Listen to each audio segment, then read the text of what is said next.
आज डॉक्टर भीमराव अंबेडकर साहब जी के परिनिर्वाण दिवस पर श्रद्धांजलि अर्पित करते हुए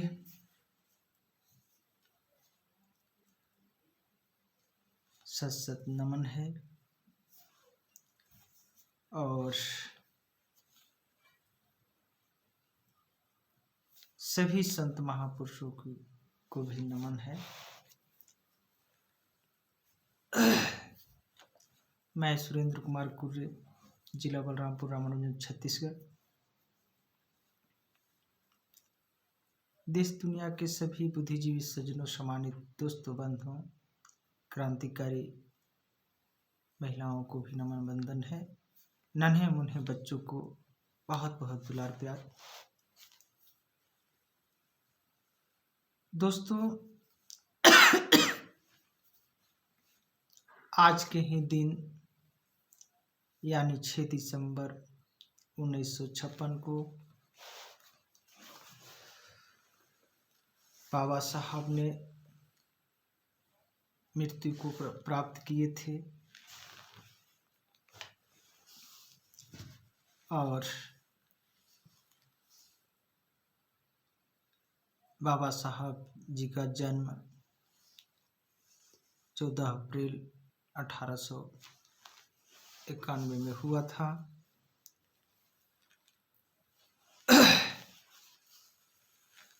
बाबा साहब का जीवन काल से मृत्यु काल के बीच की जो समय लग 65 साल कुछ माह कुछ दिन लगभग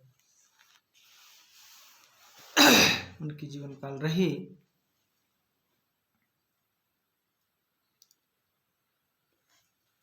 दोस्तों, बाबा साहब एक कोई मामूली इंसान नहीं थे, बल्कि उन्होंने एक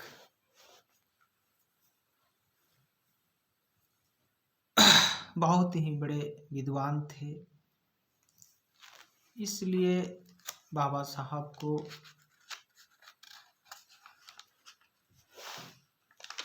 एक महापुरुष भी कहा करते हैं। इनके विद्वता के बराबर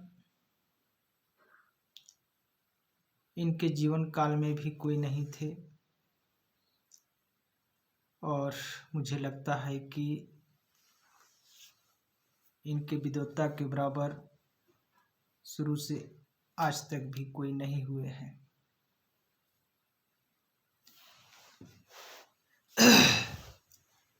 दोस्तों, बाबा साहब की विद्वता के ही वजह से भारत के संविधान लिखने का मौका मिली थी।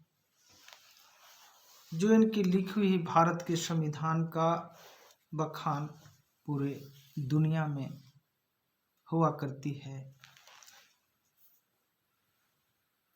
ऐसा सोशल मीडिया के माध्यम से भी सुनने को मिलती है।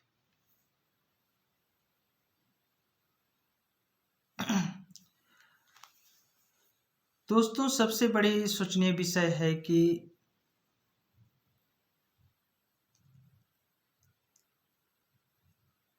किसी भी धर्म के अनुसार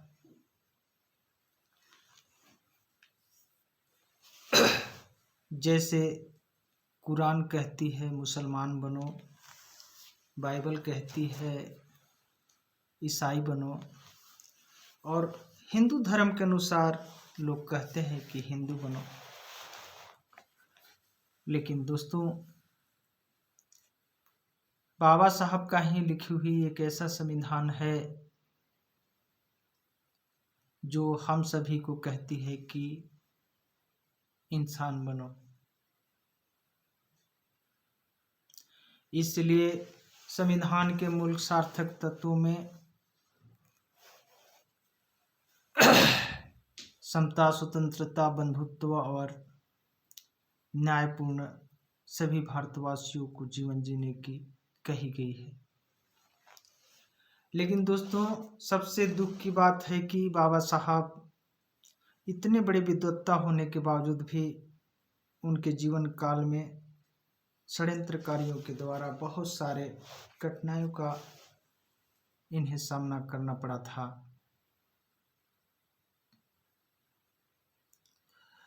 फिर भी उन्होंने अपने कार्य को पीछे नहीं किया। अपने लक्ष्य, जीवन काल तक अपने लक्ष्य को प्राप्त करने के लिए, यानी इस देश के समाज को कल्याण के लिए अपने कदम कभी नहीं पीछे रखा।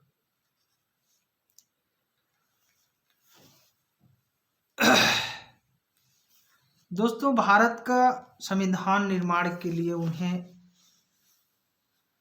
बाबा साहब को संविधान सभा में प्रवेश होने से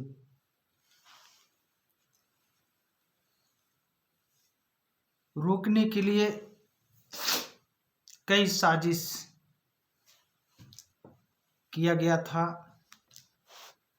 महिलाओं के अधिकार के लिए बाबा साहब के द्वारा हिंदू कोड बिल प्रस्ताव को बहुत विरोध हुआ था और उन्हें बहुत सारे अपमान भी सहना पड़ा था। दोस्तों, भारत के मूलनिवासी समाज को षड्यंत्रकारियों के द्वारा एक जानवर से भी बदतर जीने पर मजबूर कर दिया गया था। जिस समाज को बाबा साहब ने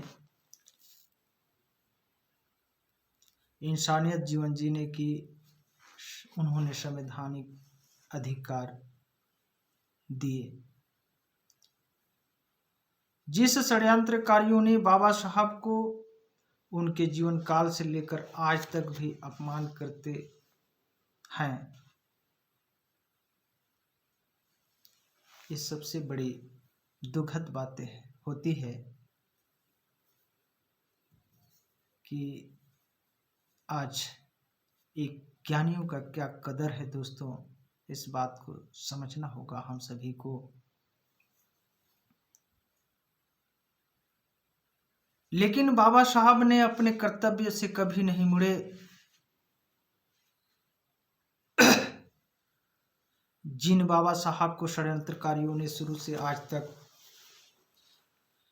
अपमान करते आया है, उनके घर के महिलाओं को भी प्रसूति अवकाश से लेकर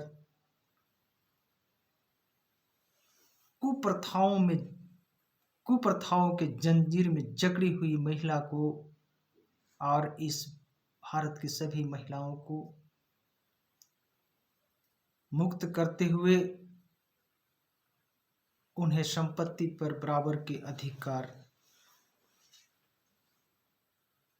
संवैधानिक रूप से देने की काम किए।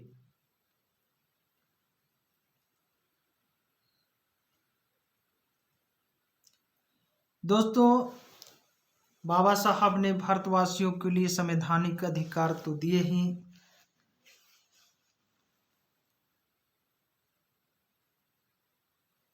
इसके अलावे उन्होंने बुद्ध विचार का भी रास्ता दिखा कर गए।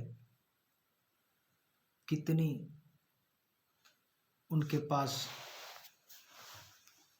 समझदारी थी, कितनी ज्ञान थी, इसका बखान करना हम सब की बस की बात नहीं है। इसलिए बाबा साहब ने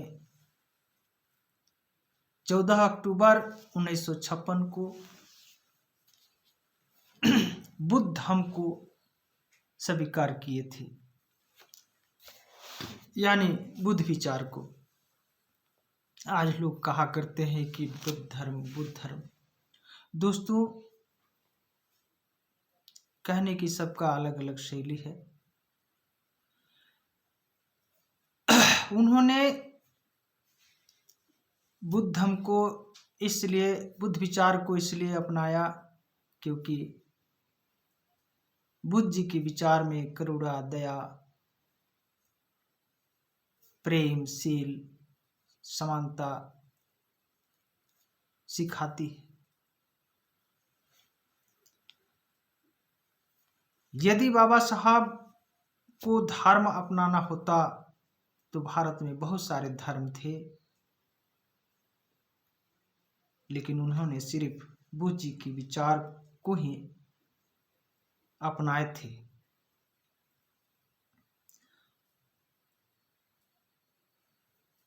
बाबा साहब जातिवादी धर्मवादी नहीं थे, इसलिए हम सभी को इंसान बनने के लिए बाबा साहब की पुण्यतिथि पर आज से हम लोग संकल्प लें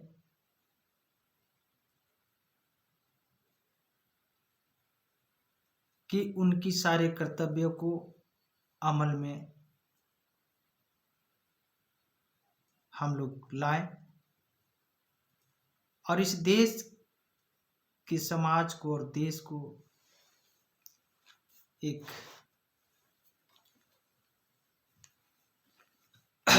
महान देश बनाया जाए।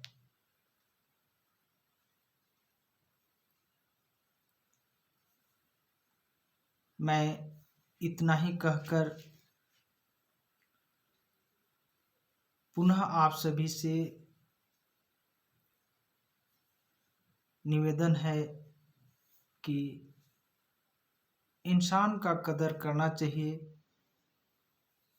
ज्ञानियों के वियोगशील लोगों के सानिध्य में जाना चाहिए। यही मानव का मूल कर्तव्य मुझे समझ में आता है और बाकी हम कुछ नहीं कर सकते हैं, क्योंकि आप लोग खुद ज्ञानी हैं, समझदार हैं।